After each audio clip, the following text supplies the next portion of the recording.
নমস্কার, স্বপ্নাভিক নিউজ নেটওয়ার্কে স্বাগত। আবাসনের বন্ধ ঘর থেকে উদ্ধার প্রাক্তন সিএমডিএ কর্মীর মৃতদেহ। ঘটনাকে কেন্দ্র করে তীব্র চাঞ্চল্য ছড়ালো ব্যারাকপুরে। সিএমডিএ নগর আবাসনের বাসিন্দা বছর 72-এর প্রাক্তন সিএমডিএ কর্মী অনুজ প্রামাণিক স্ত্রীর সঙ্গে একাই থাকতেন এখানে।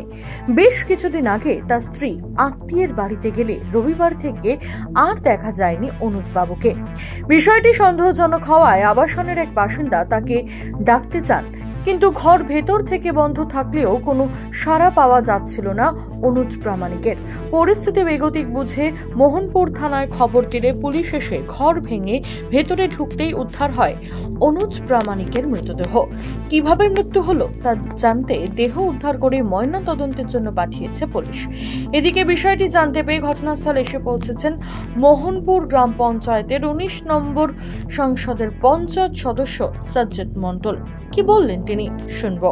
ঘটনাটা আজকে আধা ঘন্টা খানেক আগে আমার কাছে রীতা রয় আমার এই সিএমডিএ 8 নং সিটি 8 নং বিল্ডিং এ উনি ফোন করেন যে একজন ভদ্রলোক বিগত 3 দিন ধরে ওনাকে দেখা যাচ্ছে না, বাইরে থেকে অনেকক্ষণ ধরে ডাকা হয়েছে কিন্তু কোনো সাড়া দিচ্ছে না।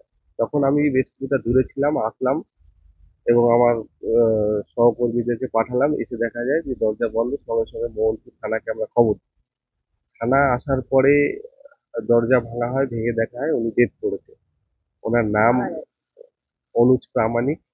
ভদ্রলোকের বয়স হয়তো ওই 70-72 হবে। খুবই একটা মর্মান্তিক ঘটনা। ওনার বাড়ির লোকও কেউ ছিলেন না।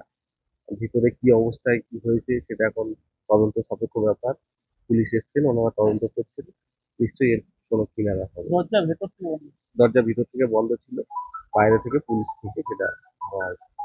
বাড়ির লোক এসছেন, ওনারাও দেখেছেন ব্যাপারটা পুরোটাই সামনাসামনি। রাজা দে, স্বপ্নাভিক নিউজ, ব্যারাকপুর। সমস্ত খবরের আপডেট পেতে লাইক করে সাবস্ক্রাইব করুন স্বপ্নাভিক নিউজ। সেই সঙ্গে বেল বাটন প্রেস করতে ভুলবেন না। আপনাদের একটা সাবস্ক্রিপশন আমাদের জন্য অত্যন্ত মূল্যবান। জয় হিন্দ।